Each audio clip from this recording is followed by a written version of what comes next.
Hello, hello, hello, and welcome to the Jens Heitland Show.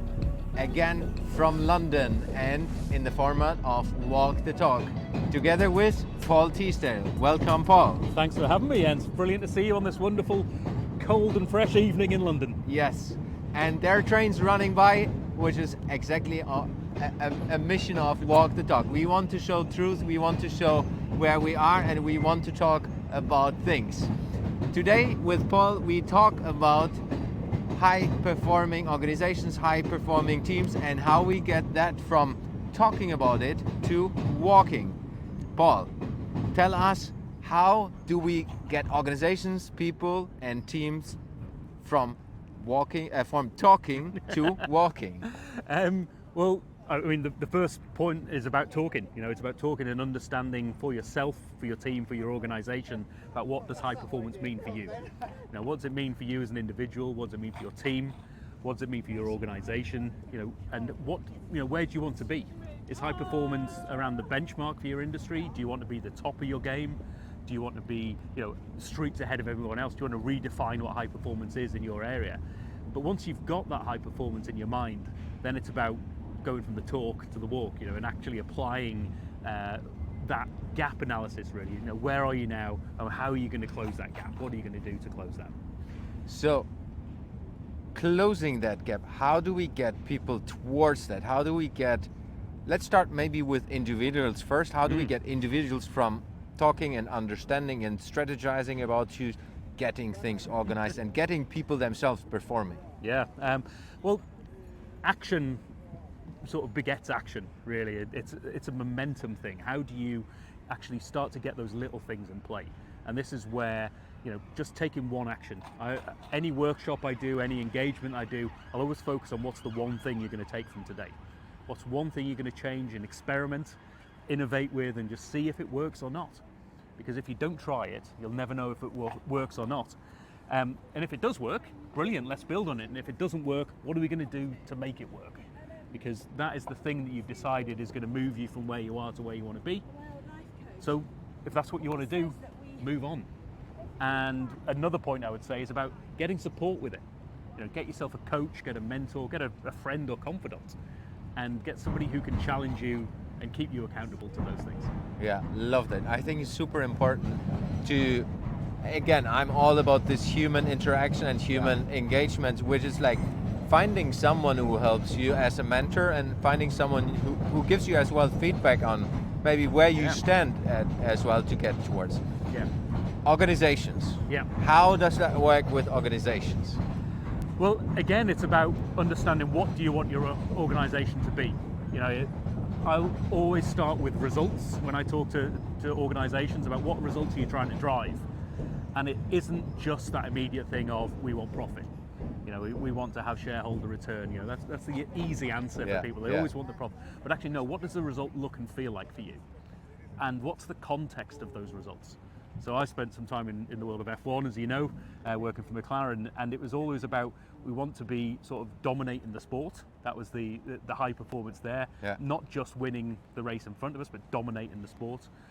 But we want to be doing that in a way that fits in with the strategic objectives and where you want the business to be.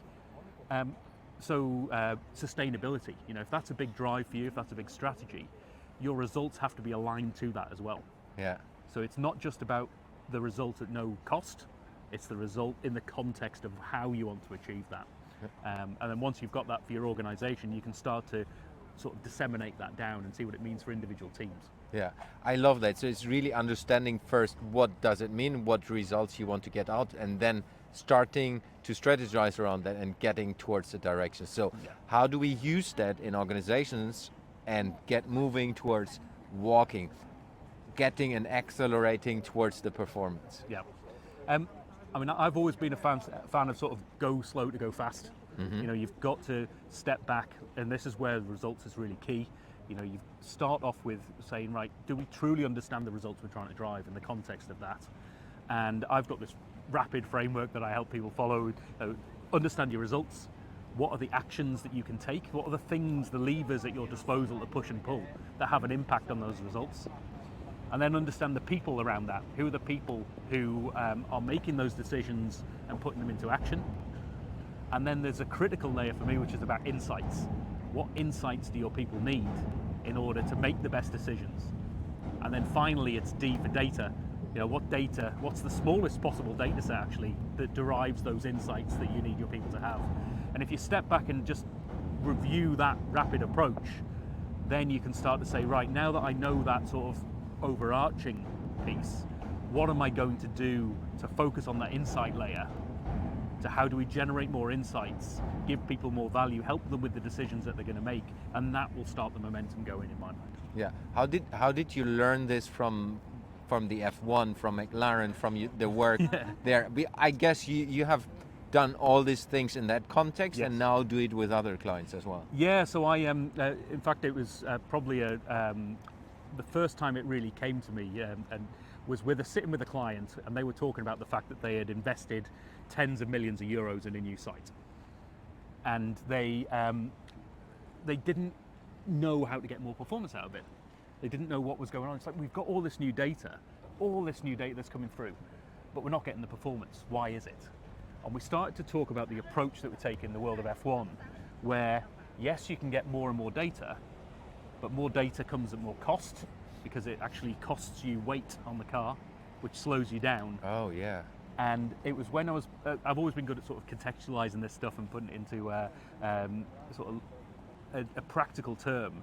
And what was happening was, if you think about data that you're consuming on a day-to-day basis, just the stuff on your phone, the reports that you get in work, the new formats that all this data comes at you, it's cognitive load, it's mind space. Yeah.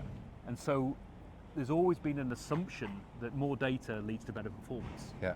But actually it's the right data formatted in a way that gives people insights that leads to better performance.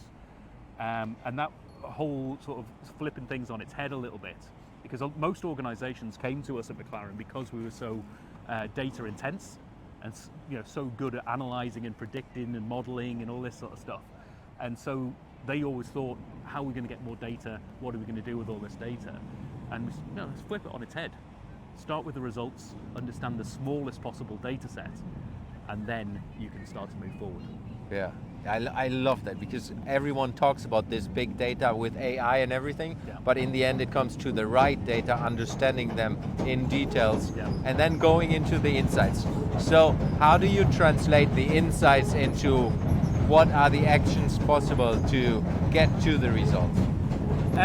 So insights and action is all about the people layer. It's like, insights are the questions that you're asking. So like ChatGPT and all the AI, it's only as good as the questions you ask it. Yeah. So you've got to understand, what questions do my people need, and what insights do they need presenting to them that are going to help them with decisions.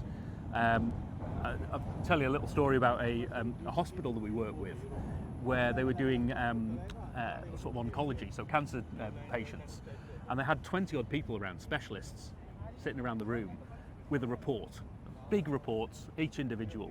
And they started off by saying, patient number one is a gentleman who was born on the 11th of September 1977, and then they carried on with a load more data from the report. And everyone in the room was there going, 1977, 77, 74, 75, 45, 46, September, when is it? And so everyone's mind space was taken up with translating the data that we'd given them into insights that they needed, because they needed to know how old he was or what age range he was to help with the decision about what to do next. So instead of, we work with them, instead of giving the date of birth, give them an age range and present that age range along with other critical factors like their BMI, their history, their blood pressure at the moment. Put that into a report that allows people to make better decisions and give them insights. And that, once you've got those insights around the questions that people have, then they're much better at going, right, here are the options in front of me, here's some action I can take, let's move forward. I love that. So when you do this with clients today, how do you help them to get taking these insights into the next part of the Rapid framework?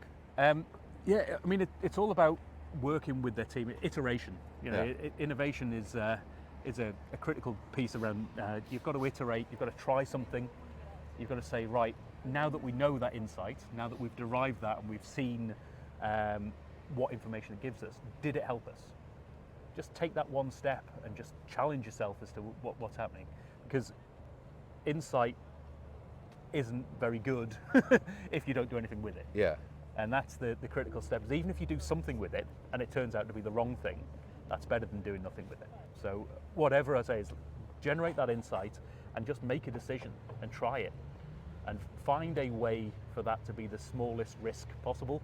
You know, I talk about a cube of scope. You know, if you've got different dimensions of things you can test, then try it on the smallest cube of scope that you possibly can and see if it works. And if it doesn't, don't throw it away, understand why first, because it might just be that you need to tweak one little thing for it to work better the next time.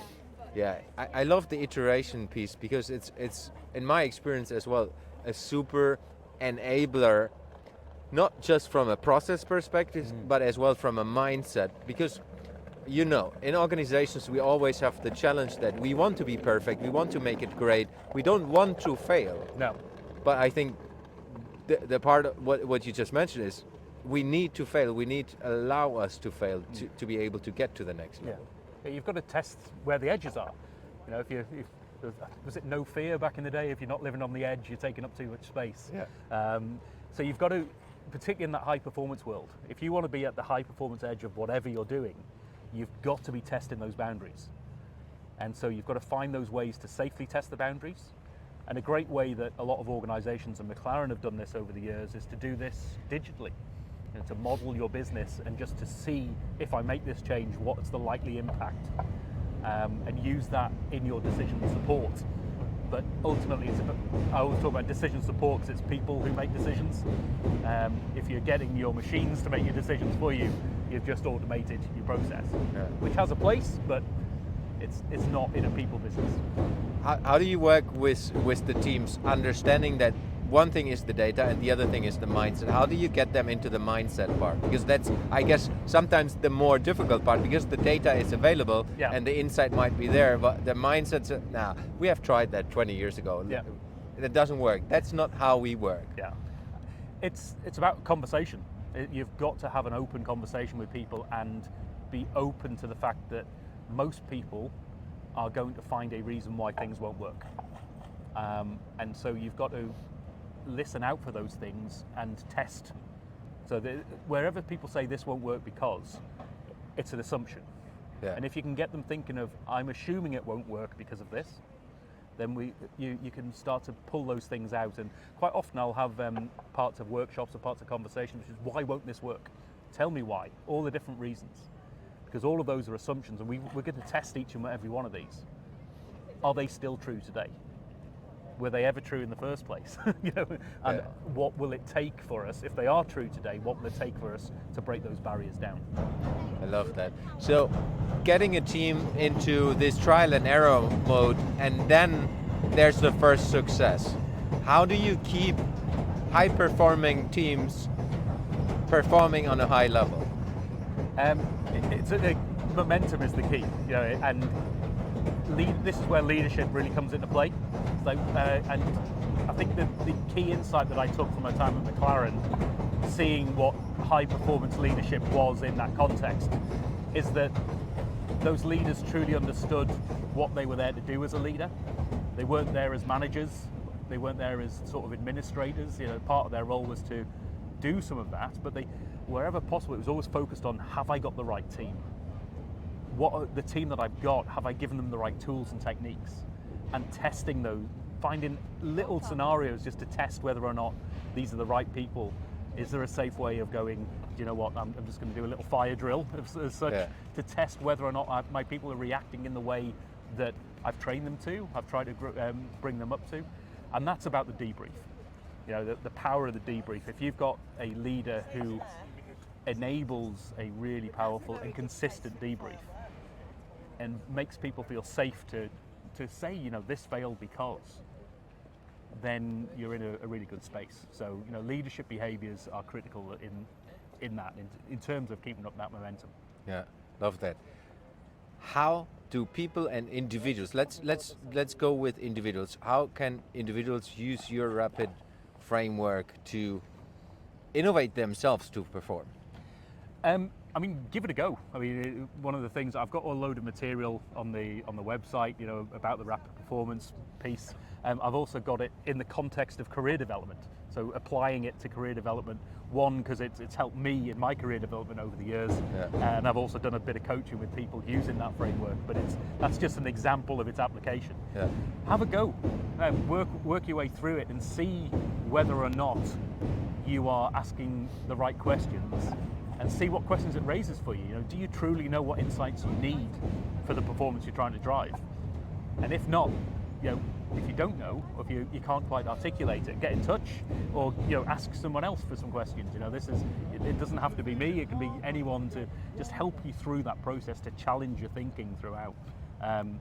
But yeah, apply it to a safe space. You know, pick something that's going on in your world, a project, you know, it might be about your fitness level or something like that, and just see how it works for you. If you get value from the approach, see how it's going to iterate next time, see what else you can do with it. Yeah. Let's finish off with organizations. Yep. What can organizations do in a simple way to switch from talking about it to walking towards high performance? I think the critical bit is about understanding what's going to leverage the performance they're trying to drive. So it always comes back to, what is that performance? You know, do they truly know what they're trying to drive? The behaviors they're trying to drive, the context of what they're trying to do. And then I've got another model called the reframe model, and this is based off some stories about when the guys in the pit stop brought in ballerinas to help them become better at the pit stop, because they identified that actually the way in which we move as a team, as a troop, is actually going to help us with the performance we're trying to drive. Who does this stuff really well? Well, the ballet move really gracefully as a team and work together. That. And so we can learn from that outside group.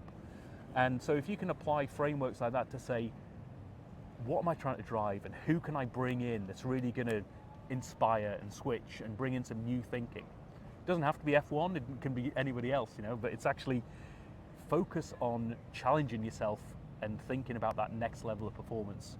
And if it's outside of your industry, even better, because it really does challenge your thinking and moves you to the next level. Ballerinas. What story to finish off walking and not just talking with Paul Teasdale. Rapid is the model you go for. Rapid performance for yourself and your organization. Paul, thank you very much for joining me on the bridge with the train in the background. Oh, mate, absolute pleasure. Everyone, walk the talk together with Paul Teasdale. See you next time.